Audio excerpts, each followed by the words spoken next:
Good morning, everyone. Thank you so much for joining me here today. I think thank you to Nick, thank you to LinkedIn. You know, when I told Nick about this idea for this program, I was thinking maybe 3 or 4 people would show up, so I'm pleasantly surprised at the crowd today. So thank you so much, I really appreciate it. So my name is Joe Escobedo, and today we'll be talking about building brand awareness in Asia Pacific. So a little bit about me. I've been fortunate to build and protect some of the most prestigious brands from around the world. And over the past year, I've built an organization that helps B2B companies do the same thing here. I'm also the author of the book, Asian Growth Stories, which is available on Amazon. That's my shameless plug for today, that's it. So the reason I bring that up is not to really plug the book, it's to talk about the content within the book. Now today's session is really pulling from the stories within the book that come from interviews with the most successful CEOs, entrepreneurs, and marketers in the region, as well as about my decade of experience in Asia Pacific. Now, quick show of hands, how many of you have heard of at least one of these brands? All right, awesome. We're off to a good start. Perfect. Now, the reason I bring that up is because I've interviewed some of the CEOs and chairmen in these organizations to find out how they really did it. How did they grow such a successful organization in APAC? And before I dive into that, I want to talk about something I coined the Forbes syndrome. Now, what is the Forbes syndrome? Everyone's like, now, the Forbes syndrome is essentially putting your ego above business objectives. Now, what do I mean by that? So I'll give you an example. When I wrote for Forbes, I got flooded with messages every day. People would say, you know, how do I get featured in Forbes? How do I get featured? And I would say, okay, take a deep breath. Why do you want to get featured in Forbes? And they would say, you know, it's always been my dream to be there.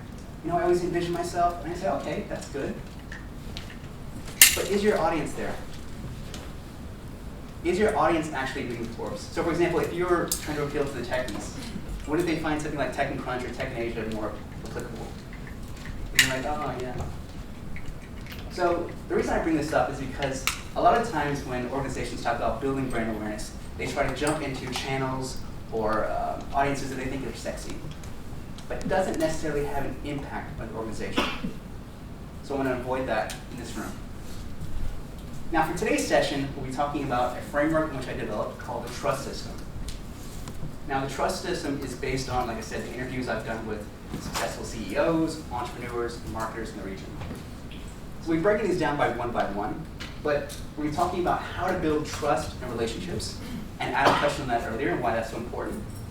We'll talk about how you can get up close and personal with your audiences, how to shake things up, and finally, how to turn your talent into a brand building advocates.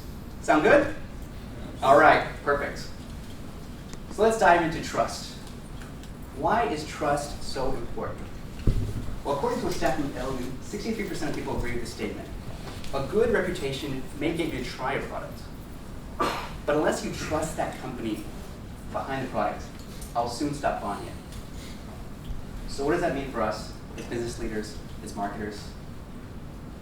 You lose your trust, you lose your audience.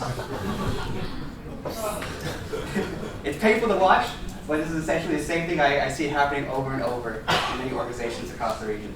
So what we're going to try to do is avoid this. We want to build trust, we want to build audiences. And before we go into that, like I said, so many people when talk about building awareness, they say, okay, we need to be on TikTok or we need to be on Instagram. I'm like, okay, once again, take a deep breath. Answer these 3 questions. So what are the objectives that you're actually trying to achieve from this brand awareness? How is it going to impact your organization? What are the strategies and tactics you need to get there? And finally, how will you track progress? This is extremely important, the last one, because anyone who's built a brand and built awareness for the long term, realize it doesn't happen overnight. It's a long, arduous process. So this is where really reflection, identifying what's working, what's not working, and optimizing the process will help. Next, identify your audience and how you can help them. I know this seems like common sense to many people in this room, but you'd be surprised at how many organizations I go to, and I ask them, okay, let's talk about more about your audience. And there's this big question mark. They give these vague answers. It's okay. Let's take a step back and pause once again. So when it comes to identifying who your audience is, people always ask me, how do I do it? And I say, follow the money. Now, this isn't a drug cartel movie, but it's the same principle. Follow the money when it comes to identifying your audiences. So essentially, you have two types of audiences. You have your existing customers. So look at which segments, which industries, which markets are driving the most revenue and profits for your current organization. That's one. The second is your future clients. So look at where the demand, where the inquiries are coming from. Forecasting that growth. So essentially, your audience is the combination of both your current and your forecasted audiences. Next is identifying their biggest challenges. Once again, I know this seems like common sense, but so many organizations have no idea what their audiences are really struggling with. Once again, they say, how do I do it? And I say, talk to the people who know your audience the best. Talk to your customers. Who else in an organization should we speak to? There are two departments that I always advocate, the marketing, comms, whoever business leaders speak with, to find out the real dirt, the real insights on the audience. Any guesses? Two departments. Who says it's marketing? Okay, good. I'm a marketer, I can say that's not the case. Sorry? Support. Support? Yes, so that's one. Your customer service, your support? Absolutely. Because they get pinged all the time, all the complaints, all the angry messages. So they know exactly why your customers, get frustrated with you, why they get frustrated with other brands. So yes, absolutely right. Customer service, your support team. Who else? Let's talk about. Yes, I heard it. Yes, sales. Yes, absolutely. These are the two divisions I say to talk to. Bypass comms and marketing, even though I'm from a comms and marketing background. I say talk to sales and customer service because they have the most interactions. They're on the ground on a regular basis with your audiences. So they can give you some very rich insights. And at that point, it's just about connecting the dots. Where do you see the common themes? Where do you see the common challenges? That is what we want to focus on in terms of the content we're developing. And lastly is just putting it all together in what we call a buyer persona document. Nothing fancy. I think a lot of organizations tend to complicate this. But I say, look, buyer persona is essentially just looking at, obviously, their challenges, why they buy from you, why they don't buy from you. Simple questions like that can help you articulate your content better. Now, once again, people always ask me, what channel should I be on? I'm on B2B, I'm on B2C, I have this niche, what channel? And I say, okay, what channel is your audience actually on? Do you talk to them? Go to where your audience is. Are they on social media? Are they attending conferences? Are they reading blogs? Are they reading publications? That is where you should focus your efforts in terms of building your brand awareness. Now, I'm a big advocate of online channels. I think they're sexy. I think it's what I'm passionate about. But it's also important not to forget about offline channels. So this is a quote from Charles, who is the former CEO of DHL e-commerce. He says, look, it's about building your presence across multiple channels, and I work hard to represent myself in an organization across digital platforms. I'm also visible as possible in traditional spaces like events, conferences, and press.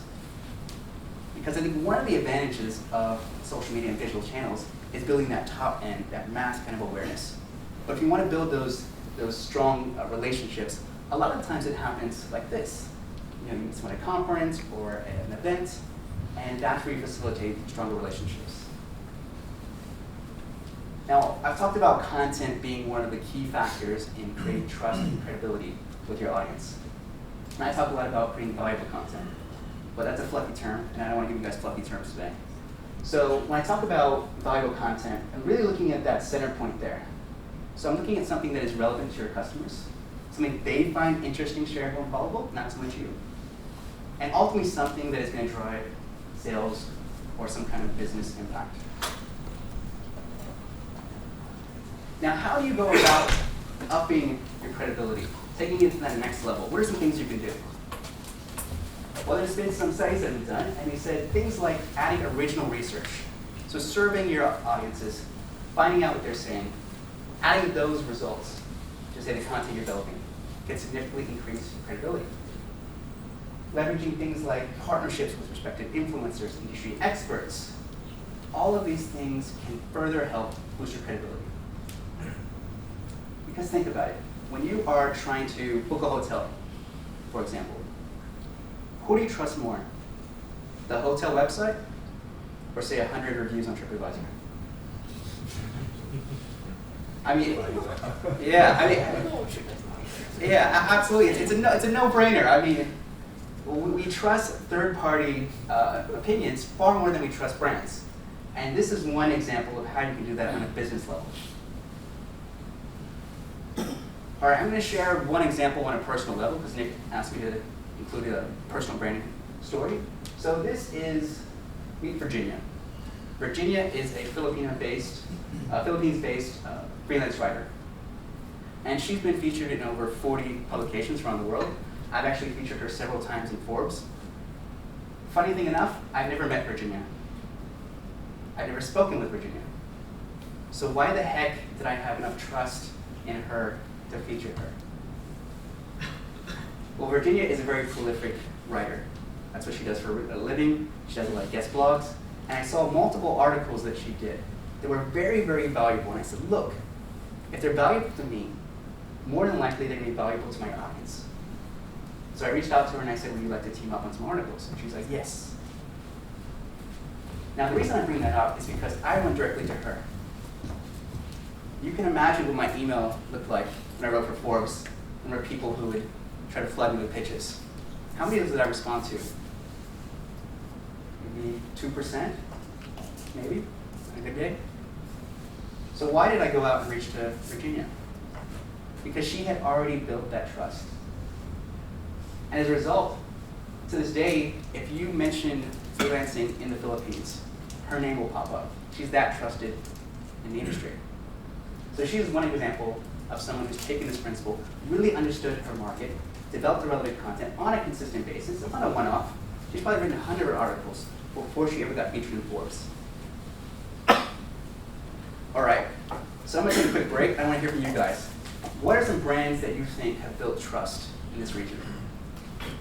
Any brands? Or do you trust any brands? Do you trust your own brands?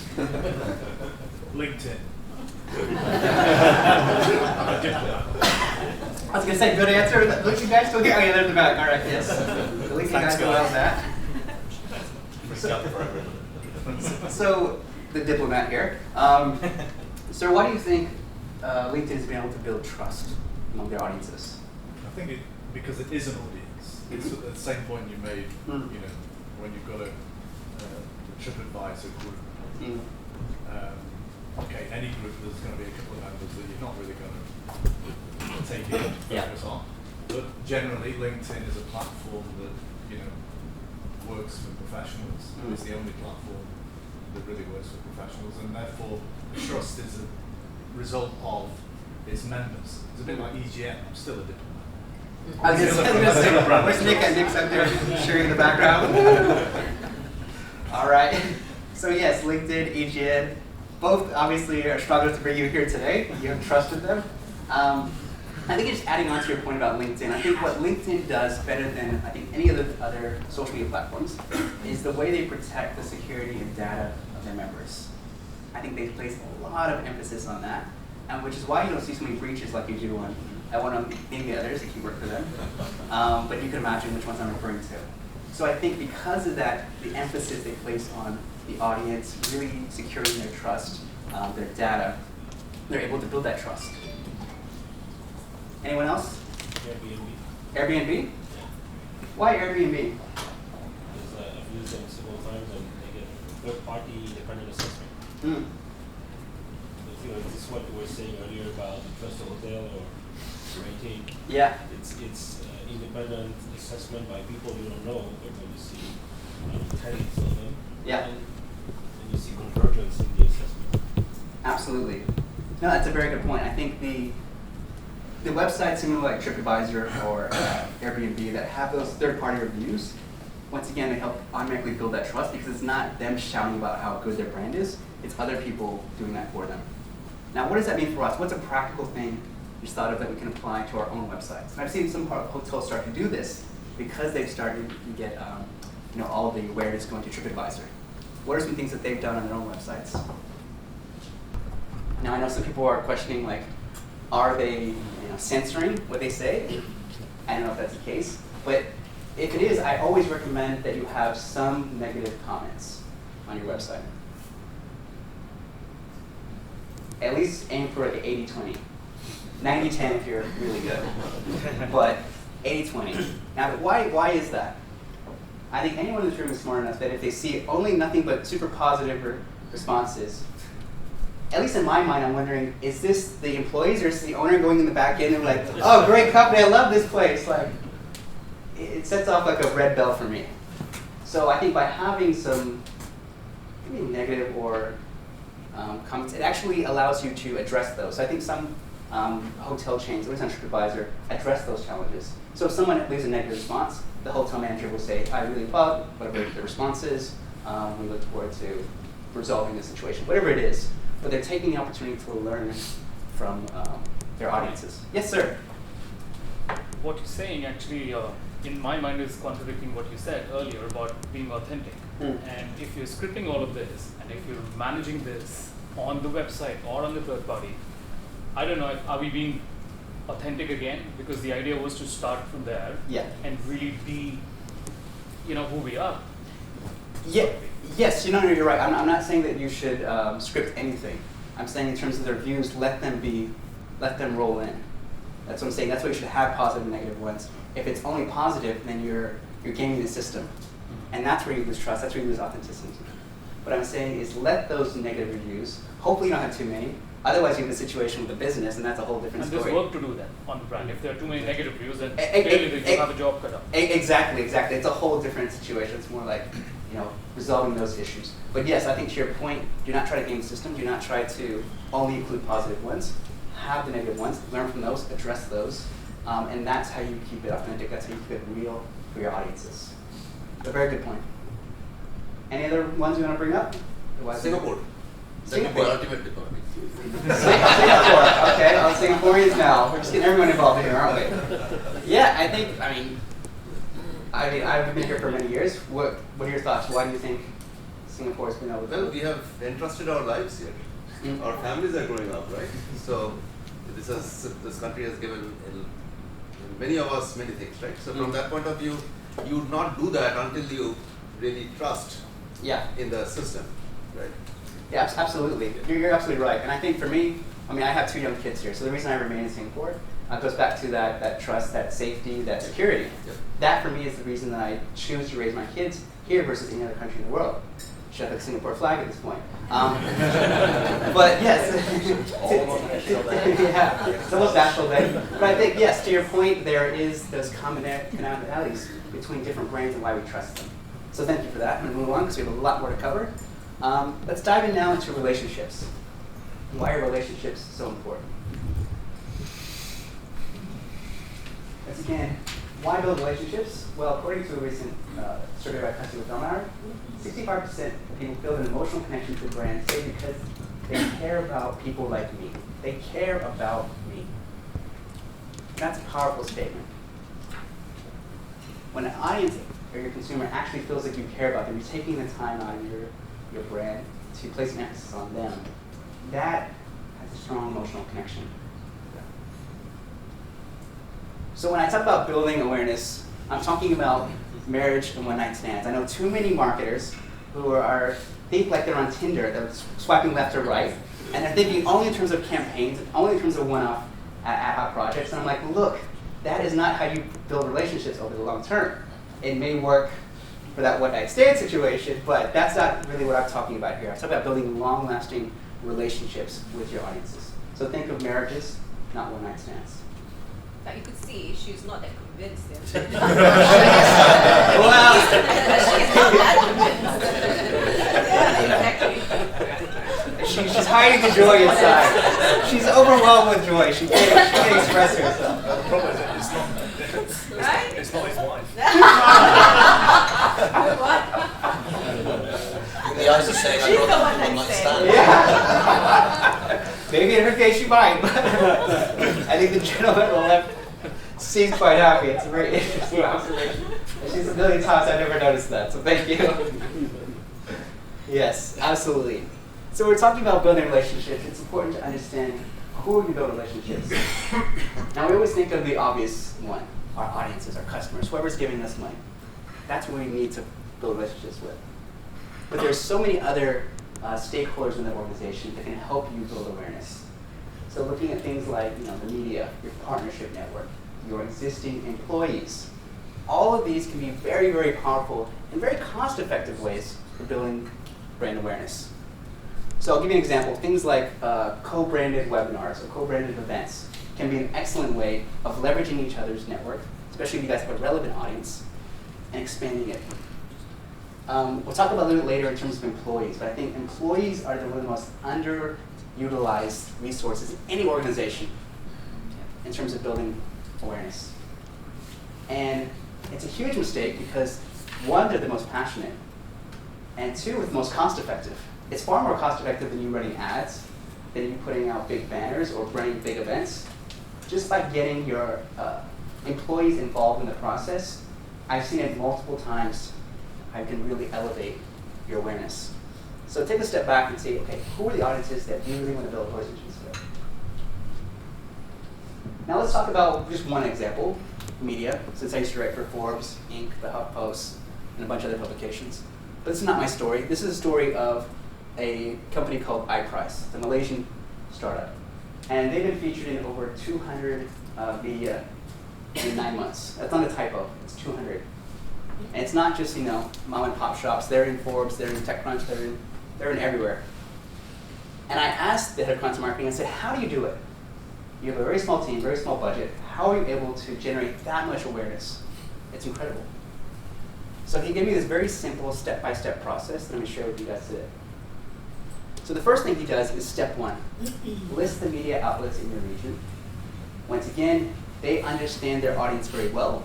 So they're not trying to reach out to everyone. They're reaching out to people in the tech space, in the startup space, because that's what they do. That's what their audiences are. Makes sense. The next thing they do is build a relationship with the right journalist.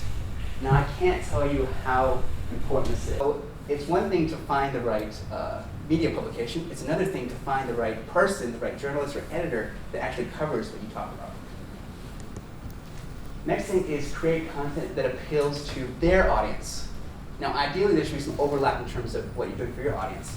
But as a journalist, I can tell you, we do not care about your brand. We care about how it's going to impact our audience. Are they going to find it educational? Are they going to find it entertaining? Are they going to read it? Are they going to share it? These are the metrics that journalists get judged on, what they get compensated on. So a journalist, like everyone else, we care about what we care about. So keep that in mind.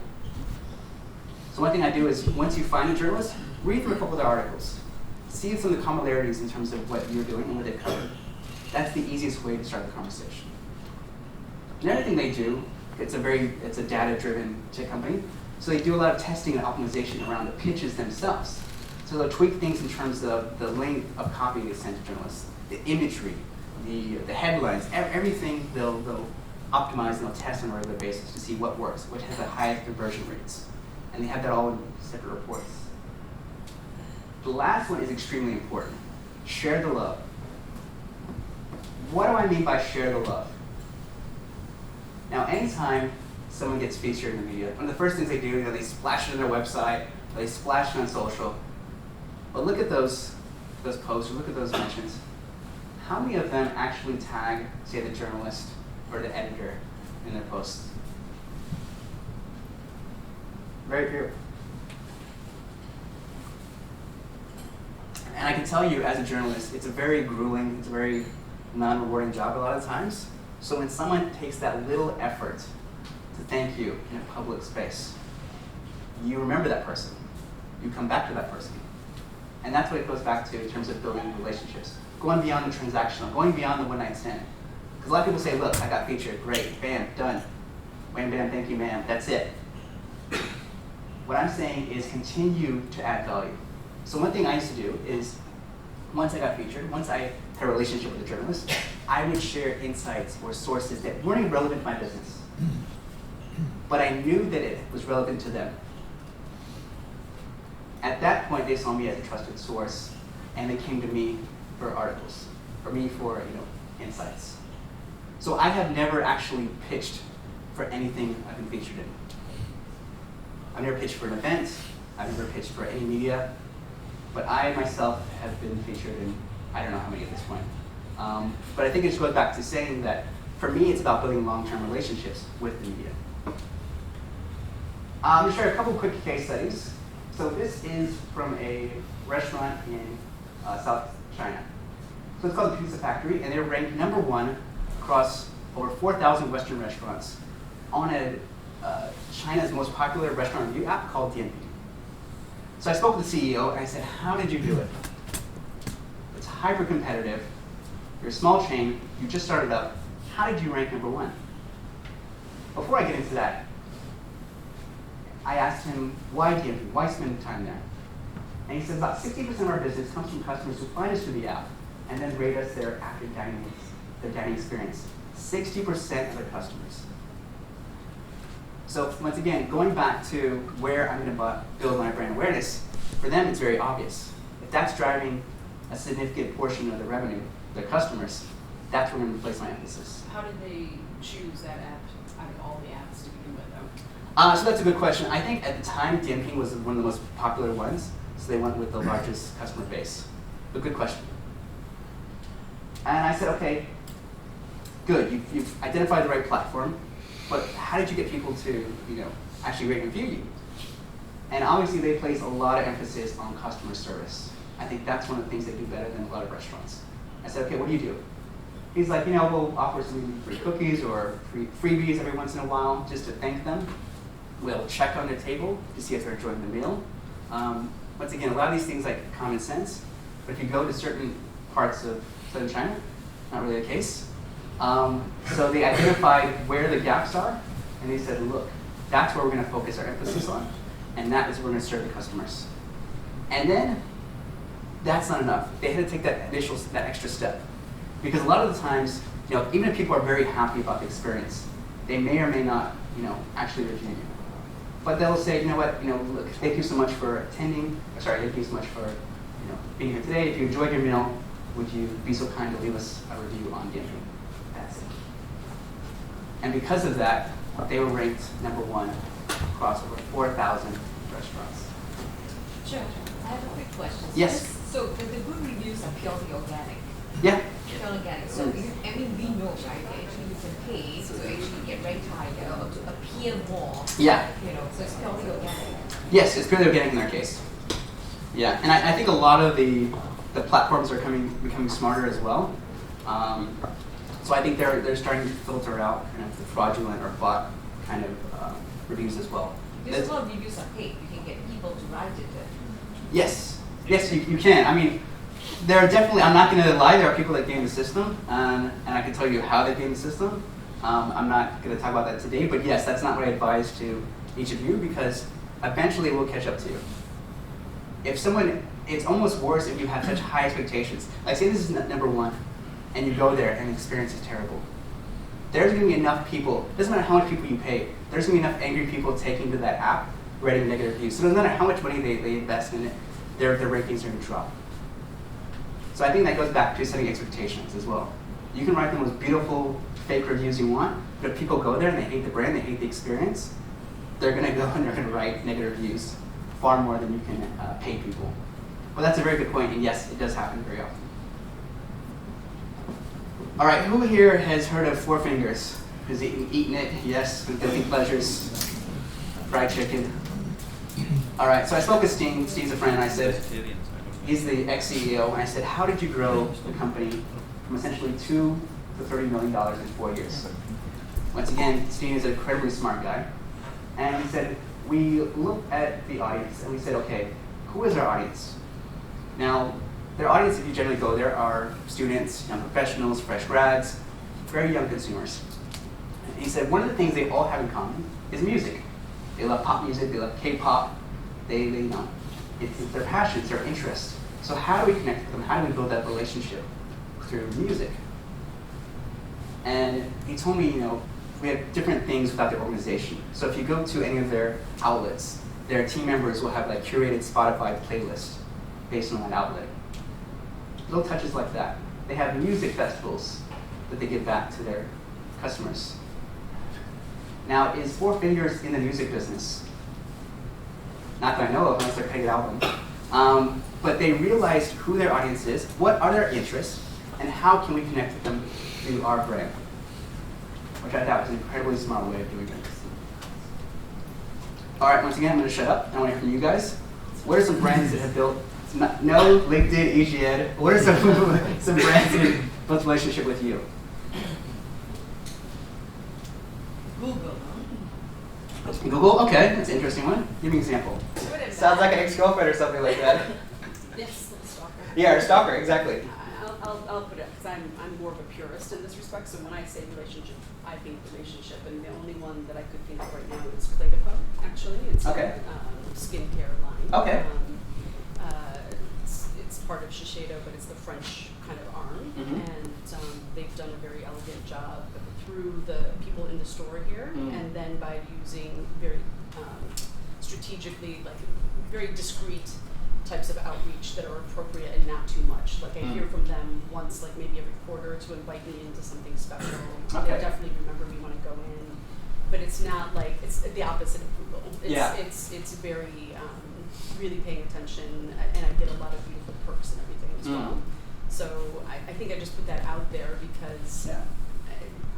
there's two things that I'm curious to hear more about. One is Asia, which I'm not really getting from the talk, but number two is I think that the online piece gets you so far, and I liked what you said about some of the other examples. It's a full experience that builds the relationship, and translating the online and offline, I think for me is what still works better. Yeah, I mean, you're absolutely right. I think you touched on a couple good points. I think the first thing they did very well is they feel like they cared about you. Going back to the stat earlier, I think you essentially resonated with that. The other is leveraging the people behind the brand. We'll talk about a little bit later, but I think that's one of the most powerful ways to build a relationship. Because at the end of the day, a brand is nothing but the people behind it. So I think by going back to the Pizza Factory example, they place a lot of emphasis in terms of training. I think TWG is another example. Who here has been to TWG?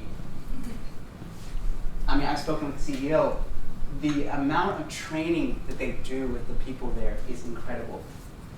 They have them go through an entire tasting series, how to, the whole history behind it. They have a book, they have an app, they have all these things that make them feel empowered. Another thing they do, and this is just a subtle thing that I picked up when I first came here, because everyone's like, if you notice their outfits, they're all like perfect. And like, how does everyone have like the perfect outfit? Did you know that they custom tailor all of their outfits, everyone in the staff? I mean, that's another point. Taha, who is the CEO, he places a lot of emphasis in terms of the look and feel, how you interact, the perception, and little things like that always stood out to me. And I thought that's one of the ways that it's a Singapore-based brand that has grown globally now. And going back to your point, because they place so much emphasis on the people, and their retention rate is incredibly high as well. People stay with them, they move them across different markets. So I think, yes, that is the mark of a true brand for relationships. Anyone else? How about this side of the room? Salesforce. Salesforce. I hear Salesforce keep popping up a lot. What's with Salesforce? Why is everyone what's so special about Salesforce? Well, after they launch the system, or whatever system that you choose to launch with them, they actually bring you through like a self-training process, and they actually have a whole training resource behind the system. So it's actually very useful, and it expands your knowledge about what else you can do with the platform. Okay. No, that's a very good point. I think some tech companies do that quite well, is provide broader resources in terms of how to use the platform. I think that's a very good point, and I want to bring up that a lot of tech companies, I don't think LinkedIn does this, but a lot of tech companies, what I see is the gap between what they sell and what the actual deliverable is, what the person is actually able to implement. And I have a couple of examples in my head, which I won't name out loud, but I see that as a common thing, that they get very excited. People are, they buy the technology, a month or two down the road, they're like, crap, what do I do with it? How do I implement it? That, for me, devastates any relationships they built to that point. so many people come to me and they say, look, I was very excited. I had a good relationship with the salesperson. I'm very excited in terms of how I implement it. Now I have no idea what to do. My apologies. That's how they feel. They're furious. There's an alarm going off. And I see that so many times in tech companies, that gap between what you sell and what you offer, having a great relationship up front, and then that post-sale service just drops off. So I'm glad that Salesforce is not one of those that kind of leaves you hanging there, and you're sitting there like, oh gosh, what do I do? My boss is going to kill me. But it happens very often in this market as well. I see some of you nodding your head, some of you are in that situation currently. Anyone else that comes to mind? Grab. Grab? Okay. Why Grab? I think it's the trust wherever you go in Southeast Asia, Okay. Vietnam or Bali or wherever, you can just skip the taxi mafia, you know, and have a driver you can trust, and the price is fixed, and Yeah. I think that's important. You're tracked wherever you go. Actually, yeah, I think, first I love the term taxi mafia. Yeah. Very true. But I think, yes, once again, for me, it's the convenience to go across the different region, and also the safety and security. Because when you go to any other place outside Singapore, it's questionable in terms of the taxi what's going to happen to you, maybe sometimes. But that's, you're tracked, it's clear. And then to mention, I once left my wallet in the car, and it was really late at night, and I called the Grab service, and they connected with the driver right away. And I know that in probably 99% of cabs about the world, probably I've seen my wallet again, you know. Yeah, I know many people who have lost their wallets after a night of fun. So yes, Grab that really happens because once again everything's tracked. So that's when obviously I build a relationship with you. All right, now we're going to talk briefly about getting up close and personal. Successful CEOs in the region, I said, okay, you're expanding to a new market. How do you go about building awareness there? And the first thing they do is they say, look, before we even enter a new market, my team and I will go there. We will meet with the customers. We will meet with the partners. We will meet with the relevant merchants. We will find out what their challenges are, how we can help them. And more importantly, we try to understand the cultural nuances. I think it's very important for this region. There's so many differences in terms of religion, in terms of all the different nuances that we have here, which is far different from the rest of the world. I mean, this is one very, very basic example. I mean, this means the same thing in two different parts of the world. This is the West and Japan. I didn't know this until I actually came to Singapore. I'm that dumb American. But I remember walking around downstairs in my apartment, and I was like, honey, why is everyone wearing white? I was very confused. My wife's Taiwanese. So she's like, they're actually going to a funeral. And I was like, oh, okay. So little things like that I wouldn't have necessarily picked up. I don't actually read about it and things like that. But it's about being on the ground and really understanding what are the different cultural nuances. I'll give you a couple of more examples. What's wrong with this picture? Oh,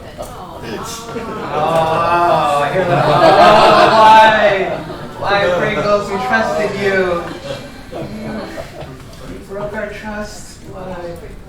Yes, bacon-flavored chips for Ramadan. Where did you take this? So this was actually, this is ironically in the UK. I won't name the brand once again. But it's a very big brand, it's one of the biggest brands in the UK. But yes, this actually happened. And what do you think you're feeling? I'm not sure if there's any Muslim. Well, it wouldn't contain bacon, but it's just bacon. Yes, it wouldn't contain bacon, but I hope not for their sake. I think that's a whole different wildfire that they're starting there. But I think just the concept of having bacon flavored chips for, especially Ramadan, yeah, it's once again, yes, sir. But I'd like to share the cultural aspect that in Asia, especially coming from Malaysia and Indonesia, bacon doesn't necessarily mean pork. Yeah. You go into Burger King, it's halal, but you have bacon. So the bacon comes from Turkey, as in the animal, not the country. Yeah. Actually, that's a very good point. Maybe it was turkey bacon flavored. Yeah. But I would maybe specify that. But that's a very valid point, yes. I mean, exactly. This is one that crops up. This was out of I think I cropped out the company, out of Malaysia. This happens every year as well. I've seen it in China, I've seen it in Malaysia, I've seen it in Indonesia. It's the whole blackface phenomenon that has plagued the West for many years. It still happens quite a lot. This brand got quite a lot of flack. So this was a cosmetics commercial about the blackface being the evil spirit and the white face being the positive spirit. Which, if you're thinking about, once again, these are wrong on so many levels. They're obvious to us, but this went past the supply, of people a chain of command, and it got approved for mass market approval. So, like I said, it seems like obvious, but this stuff does happen all the time. So really understanding the cultural nuances, talking to local people, can help you avoid some of these. All right, so what are some of the positive things we can do? So really about getting up close to stand out. So one company I spoke with is a telecoms company, and they do a lot in terms of online, branding. And I said, one thing they do is a lot of offline as well. So they attend a lot of traditional conferences, and I said, okay, what is something you do that's different? And once again, they said, we try to give our audience a unique audio experience. Try to get close to them that way. So for example, if you attend one of their trade shows or the booths, it's not them speaking like this. They'll give everyone a unique headset.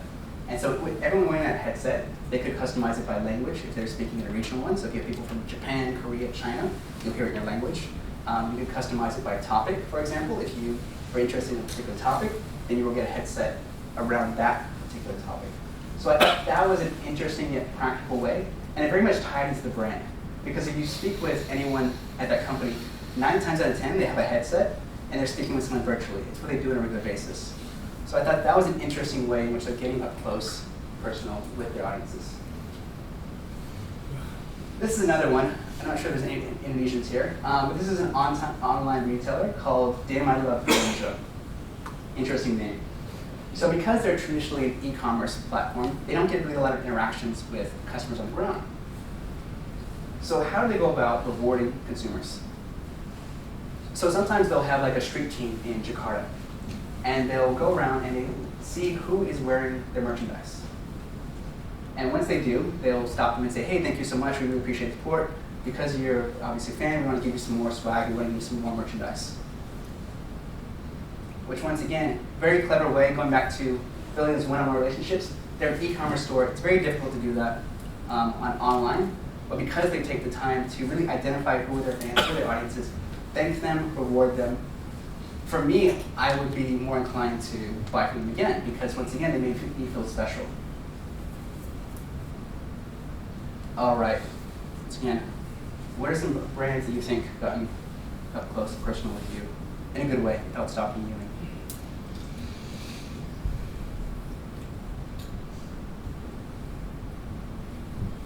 For me, I'm a reader. So Okay. Kinokuniya is one of them. Okay. So as a member, you get 10% off. Okay. And every once in a month, in a selected period, you get additional 10% off, so you get 20% off. So if I buy regularly, then that would actually be very beneficial to me. Okay. So things like rewards are a way. I like the example I think you gave earlier in terms of maybe inviting you to special events or things that have like a slightly more personal touch, because I think, yes, that is very good, but it's more on a transactional level. Yeah. So I'm a big fan of Kinokuniya also. Okay. What I particularly like, in addition to what you mentioned, is you go and talk to an associate, especially those sitting at the counter there, and you want to ask about a book, they know. That's a huge difference. Yes. That is. They know. So you have it, you know that, they can give you some good recommendation that you would not have thought of. Yeah. So I think that's a really good way to get upwards. Absolutely. That is something that rarely happens. A lot of the times you go into a shop and you even ask them where the merchandise is, and they're like, I don't know, check it over there. It happens quite a lot. So even taking the time to understand the books. Don't happen to have it, and they have it at the one that is, let's say, at Takashimaya. They will offer to bring that book across to you, and you can come back there in a couple of days, pick up the book without having to go to the city. Oh, really? Yeah. And should the book be out of stock, you can place an order at no charge and come and pick it up when the thing is back in the store. Yeah. Okay. Yeah, I can see why you guys love that. It's a very makes it very personal for the audience. All right, this is perhaps one of my favorites, so I'm going to spend a little more time on this. It's called Shake Up. Why shake up? A lot of times we think of, we need to shake up the entire industry. We need to create something revolutionary, something innovative. We need to create the new iPhone, right? That's what we need to do, to shake things up. Well, I spoke with some of the CEOs here, and I said, how do you define shaking up in this part of the world? And the first advice he said is, don't jump off the deep end. So don't go like this guy, thinking you have to revolutionize the entire industry. I said, okay, what should you do instead? And the CEO gave me this beautiful advice I want to share with you guys today. He said, think of your industry, think of your market as a wall. I said, okay. He said, look at the cracks in that wall. Look at the gaps, the things that aren't being fulfilled in the market. Fill those gaps and you shake up the market. Which I thought was a very simple yet very powerful analogy. I'll give a couple of examples. So this is what I call serving the unserved market, or really filling those gaps. Who here has heard of GovInsider? Probably if you're in the kind of government public official space, you may have heard of them. So what they did is they said, look, we have analyzed the existing media publications for the government. And we've spoken with government officials and we asked them what do they think about it. So they're like, okay, we as an organization, once they started up, are not competing with, say, the CNAs, the Business Times. We're competing with Facebooks, we're competing with Instagrams. So how do we fill that gap in a traditional one market? So we're gonna do something totally different, and we're gonna make it engaging, we're gonna make it entertaining, we're gonna make it easy to read, easy to digest, take something that's very complicated, and that's what they did. They built a brand. This is the brand based out of Singapore. Very young, successful CEO, built this company a couple years ago, simply by nothing revolutionary, I would say. Nothing you would say, oh wow, that's incredible. But he's able to build a successful brand and build a successful awareness because he looked at that crack in the wall and said, look, there's nothing appealing to these young, influential public officials. Let's do something about it. Here's another one. This is from a dating app for South Asians. And you can see the stark differences between how they communicate. Once again, the two founders of this company, they said, look, we've looked at the current dating app market, and a lot of them are for one-night stands, for better or worse. But they said, look, our market is South Asians, probably slightly more conservative. They're interested in longer-term relationships, perhaps marriage. So that's not really going to fly with them. They said, okay, what can we do differently? So obviously you can tell from the visuals, from the type of stories they tell, from the type of content, it's very much catered to that audience. Because they saw a gap, they said, look, no one is really catering to this market. It's a massive market. No one is catering to it. So what we're going to do is go ahead and build a brand, build a business behind it. This is a Singapore-based brand. It's called Lolisub. And this was started by two young Singaporean Muslim women, and they said, look, we're finding it very difficult to find fashion that really is fashionable for us, that we enjoy using, but still allows us to keep our Islamic values, which is very important to them. So once again, they looked at the current, I don't know enough about fashion, so I can't comment on this personally, but they said they looked at the current market, they said, look, a lot of them are very plain, very boring, and that really doesn't appeal to us as young, fashionable Muslim women. So what can we do about it? So once again, they built a brand, they built a business behind that. And they've been able to grow it simply because they came from it. One, they understood the pain point because they were the audience themselves. I think a lot of these other examples, this one as well, the founders are South Indian. This one, Singaporean young Muslim women. They understood the audience, they built a brand around it, and that's what they're able to grow it. All right, what are some brands you think are shaking up in the industry? I was back in Sydney trying to find a replacement, and the guy at Telstra actually said, don't even waste your money on an iPhone, go straight to an Oppo. It's basically the same thing. It's out of China.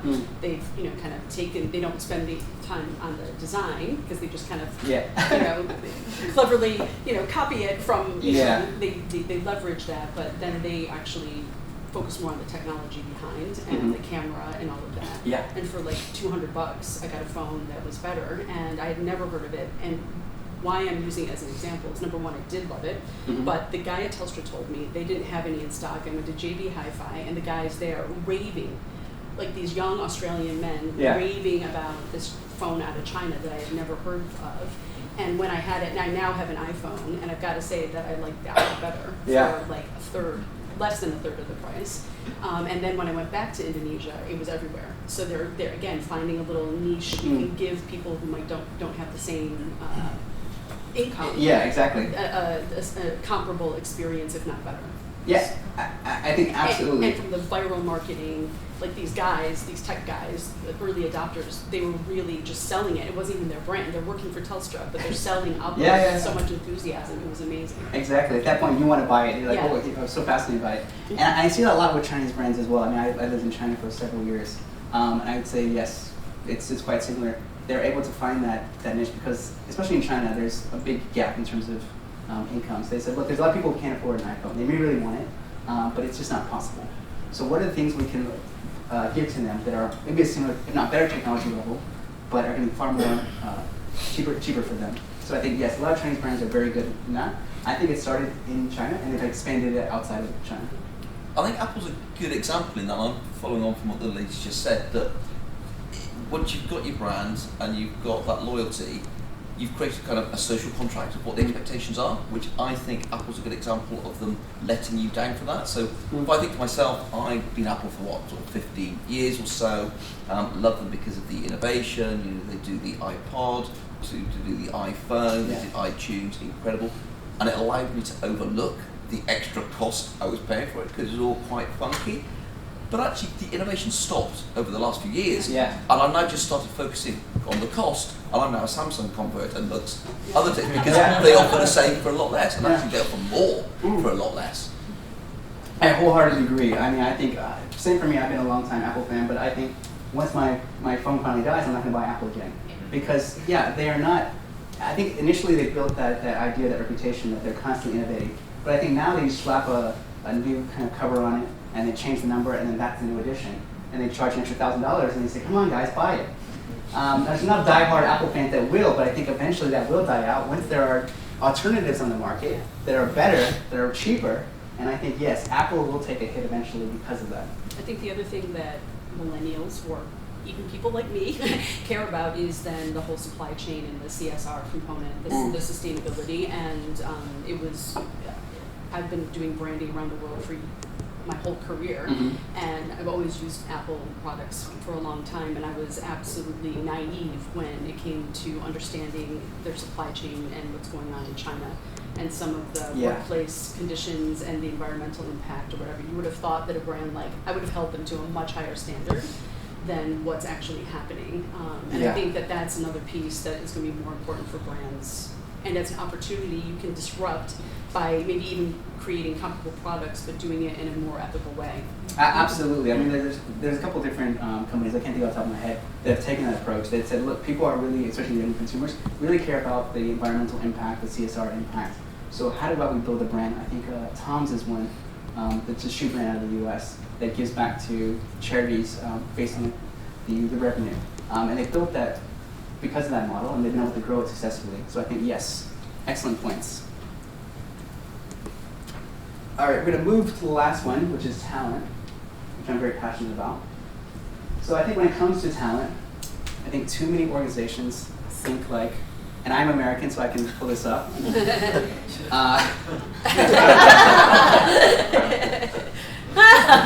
So yeah, it's funny every time you say it. Or more preposterous, yes. So many brands, so many senior executives act like Mr. Trump here, pushing their employees out of the way, taking the limelight, thinking it's all about them. And I've seen that across multiple organizations in Asia. I've seen people. All right, I think we should have watched each other. I gotta switch slides. So going back to talent, sorry. I actually leave that up for the entire session. It'd be far more entertaining. So yes, I've seen too many leaders do that. So I want to share a couple of examples of Asian leaders who have done the exact opposite.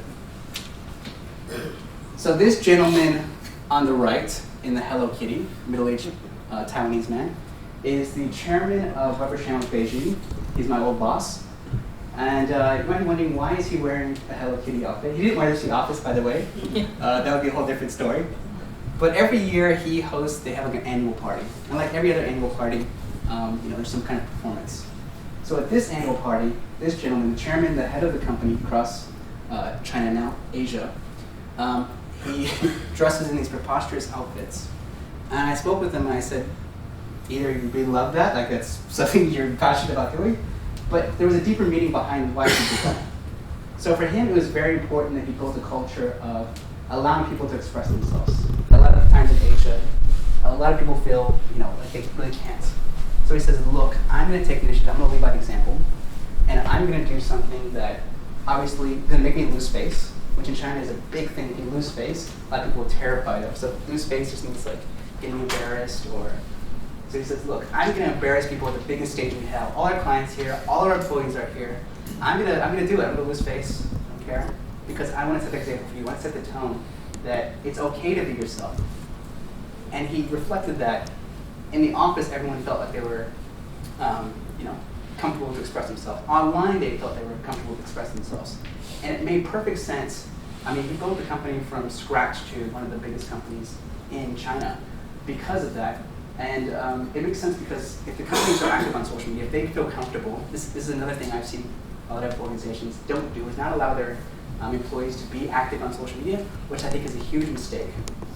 So I think he gave a perfect example of setting the tone early on, making them feel comfortable to be in the office, to be themselves online, and that's how they were able to grow the initial awareness. They started with nothing about 10, 15 years ago. So I'd say once you have them feeling comfortable, it's important that you also empower them. And this is what I do with a lot of organizations. Empowering them with best practices in terms of what to do on social media. And a lot of times, especially in Asia, they'll always ask me, the biggest question I get when I do social media trainings is, what can and can't say on social media?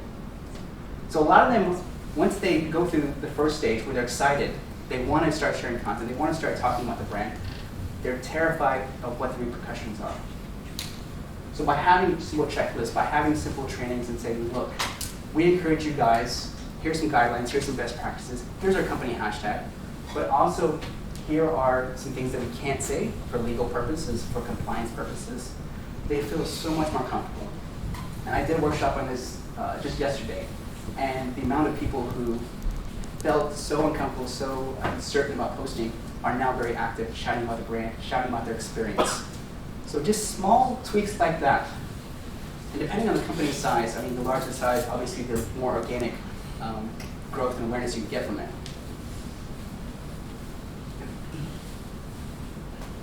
So I think for me, it's about cultivating a culture of knowledge sharing. Not only knowledge sharing within the organization, but outside the organization. So what does that mean?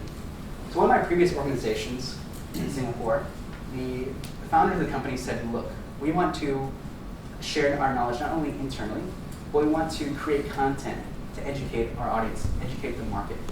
So what they had is a monthly competition in which they gave everyone, said create one piece of content based on what you feel comfortable with. If you like designing, that is a monthly competition in which they gave everyone, said create one piece of content based on what you feel comfortable with. If you like designing, create infographics. If you like writing, write a blog. Whatever it is, but we want to give you the opportunity to showcase your expertise, your knowledge outside of the industry. And once again, this was a small agency. I probably shouldn't know what it is. But after 2 or 3 years, like I said, I was heading marketing. We had no really marketing budget. I didn't run any ads. All I did is leverage the internal resources that we had, being our team members. And eventually, within 2 or 3 years, we were competing with the big boys. We were the big agencies. And we were winning because our perception, because their credibility was higher in the market. And the reason we were able to do that is because we leveraged our internal resources. Extremely passionate, extremely knowledgeable, giving them the avenue, rewarding them for sharing content externally. All right, back to you guys again. Drink some water. Any brands that you think, you guys are welcome to share your own companies as well if you think you guys are doing something that's empowering your employees to. Tony Fernandez was sharing. Yeah. So even a guy who's a baggage handler, I think there's a few examples of that. Baggage handler, training, smooth flight training, then became a pilot eventually. Yeah. So I think that's how they could do the talent. Yeah. No, I think AirAsia, I'll share a quick story about AirAsia. I think it goes back to leading by example. I think, funny story, I met Tony Fernandez about 12 years ago. I was a journalist in China, and it was a very small table. This is when AirAsia had just launched. And there's probably like maybe like 4 or 5 other journalists in the room. And this guy walks in, he like strolls in, he's got a t-shirt, he's got the cap on, he sits there, he's like this. I'm like, who the heck is this guy? And my boss nudges me, he's like, that's Tony, that's the CEO of AirAsia. I was like, oh, okay. But just the way he interacted with me, it was like he was talking to a friend. Like I've talked with a lot of CEOs, a lot of billionaires, and they come off quite reserved, quite distant. But him, it didn't. It really felt very comfortable, very natural. And I think, yes, that is the culture that he's built within AirAsia. If you meet anyone with AirAsia, it's a very comfortable vibe, and they feel comfortable kind of sharing about the organization. If you meet them at a conference, it's a very different vibe. So I think it started with Tony, his personality, injecting that into the company. So yeah, I think it's a wonderful example. Anyone else? Any other companies that you think? I think Grab is a Grabber project. Had done a lot just in terms of even using their talent in their early marketing.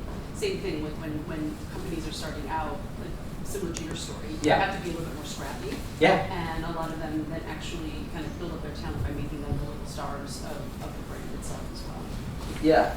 And you see that obviously with a lot of professional services companies where you have to promote your talent, but I think it's interesting, some of the new companies doing that as well. Yeah, absolutely. So I worked with Grab previously, and that was one of the things that I was constantly pushing them is highlight your employees, not only the employees, but the drivers. Yeah. Share their stories. There's so many rich stories. If you've ever interacted and talking with one of those Grab, they have some pretty interesting stories to share. So I was like, you have an incredible amount of talent that's very much relevant to your audience. Tell those stories, and that can be a powerful enough way. And it also helps from a business impact as well. Because for Grab and Gojek, and when Uber was here, there was a big talent war.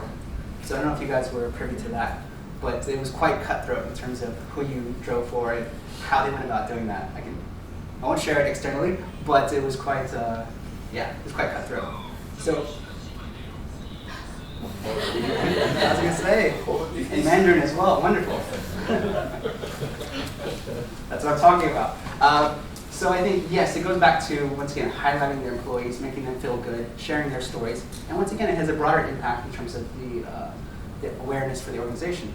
I have a question, but so when you encourage your talents to share, right, then wouldn't that highlight to your competitors even more the availability of this talent pool within your company? And wouldn't it encourage increase? Yeah, no, that's a very good point. Richard Branson has this beautiful quote. I'm not sure if some of you have heard of it. It's like, train them, I'm trying to remember what it is. Train them so they're good enough to leave, but train them good enough so they don't leave. I think that's his quote. I'd be butchering a bit. But that is the concept that we try to grow, is that, yes, we're going to highlight them, we're going to make them feel like the stars, but we're also going to treat them like royalty. And that's why the retention rate was incredibly high. They could have gone with anyone. I'm sure they were getting offers from all the big agencies like that. Because once you reach that level, you reach expertise. It's, once again, the agency world, very cutthroat market, especially here. So, but again, I think just to add to that. Yeah. Yeah, I think then you build a deeper connect beyond the comp or beyond the offer or beyond the benefits, because then there is a company that's providing you the platform to sort of express yourself, and then instead of going out for another offer and stuff. So I think those things just that doesn't work. So that's probably how people when they give power to their employees, you want to feel empowered as part of the firm. That's what you want. Absolutely, and that's why I stayed with the organization for so long, is because they gave me the power to do that, gave me the power to express myself. I could have gone with anyone else. I got offers all the time, but I chose to stay with the organization because they gave me that power to kind of express myself. So I think good point and excellent point as well. Any other examples we can think of? All right, I know it's getting close to time. So to wrap it up once again, the system, breaking it down in terms of the trust relations we need to build, getting up close and personal, shaking things up without having massive shakeups, and really leveraging your talent. I think everyone in this room probably has a large enough company size where if you just start with that, you're able to significantly grow your awareness in the market.